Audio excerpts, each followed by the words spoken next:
Good morning, students. So today we'll discuss about Nepal, one more country from South Asia. The topic is monarchy and democracy in Nepal. Nepal was a Hindu kingdom in the past, and after some time there was constitutional monarchy. Do you know constitutional monarchy means where there is the rule of king, but constitution was also there, and the monarch act according to the constitution. But what happened, the ruler was not following actually the constitution. The constitution was for name only. There was 100% monarchy.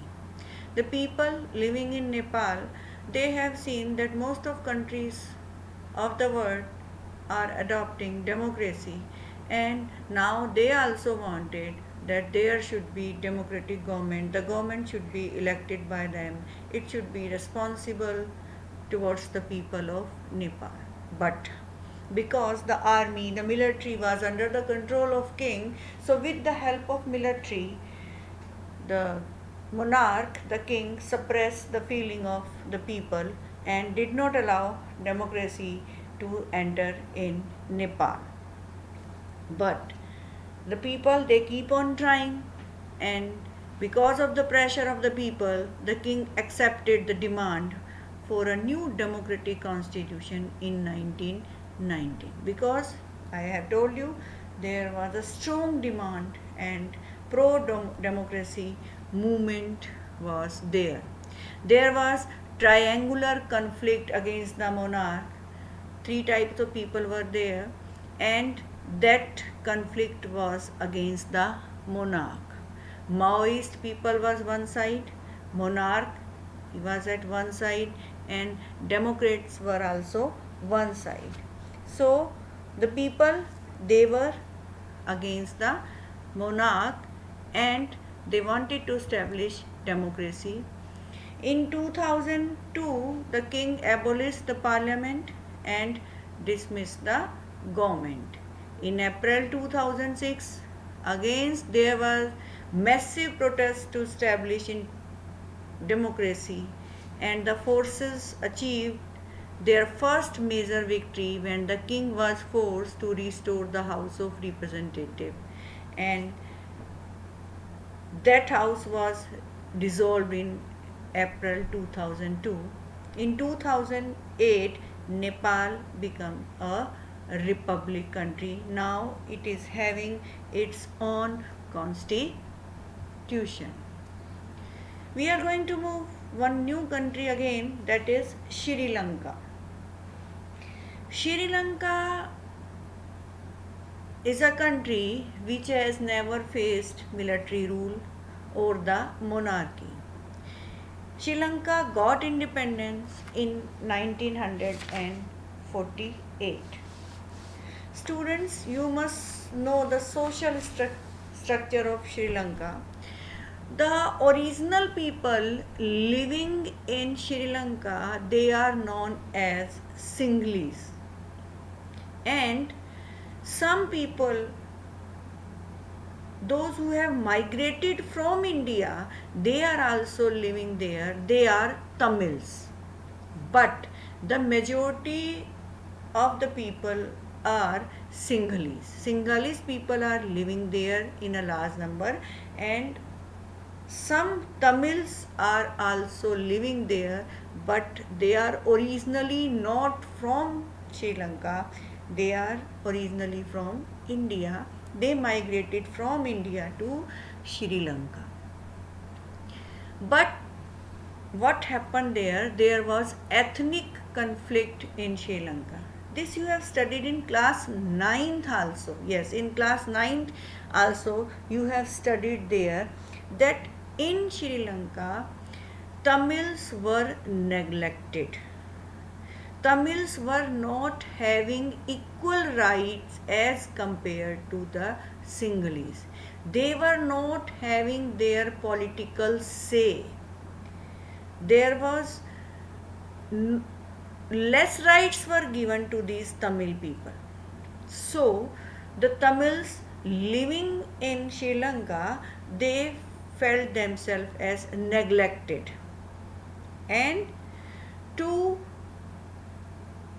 show their demand to the government, they have formed a group that was known as Litte, Liberation Tigers of Tamil Ilam. Means the Tamil people, they demanded a separate state. They demanded a separate country that will be for Tamils only, because the Tamils were suppressed there, Tamils were neglected there, no equal political and social rights were given to them. So they demanded that there should be Tamil Ilam. Tamil Ilam means separate country which will be meant for Tamil people only. And because of this, there was ethnic conflict started in Sri Lanka, and India has also sent its PKF, Peacekeeping Force. India has tried time to time negotiate with the government of Sri Lanka to solve the problem of Tamils. But the problem was not solved. In 1987, our government directly interfered in this problem, and India has sent IPKF, Indian Peacekeeping Force. And because of this, the Tamils living in Sri Lanka, they were annoyed with Indian government, because that PKF was in favor of Sri Lankan government, not in favor of Tamil people. Although Indian government said that we have sent this IPKF to establish peace in Sri Lanka or to end this ethnic conflict, but the Tamil people, they thought that Indian government is not taking our favor and Indian government is helping Sri Lankan government.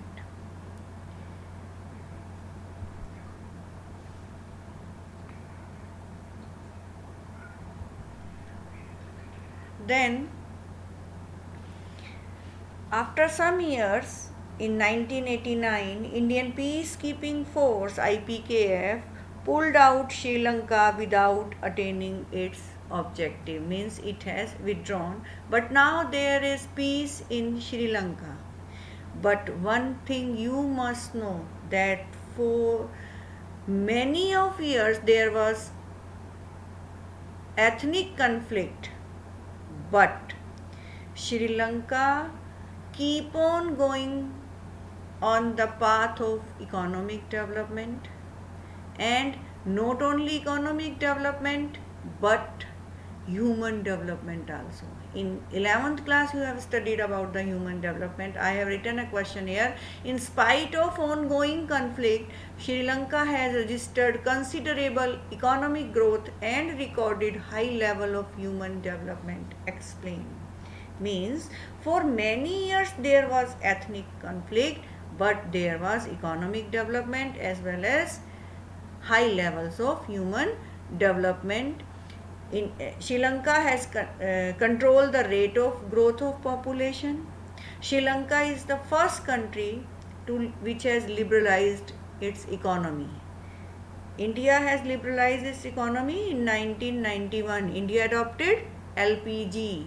LPG means not LPG gas. LPG means liberalization, privatization and globalization. So in South Asia, Sri Lanka was the first country which has liberalized its economy. Again, it is having highest per capita GDP for many years, and you know there was civil war, but it was having highest per capita GDP. And the most important thing is that democracy is stable there. It continued with democracy during this civil war. So students, that's all for today. tomorrow we will meet again.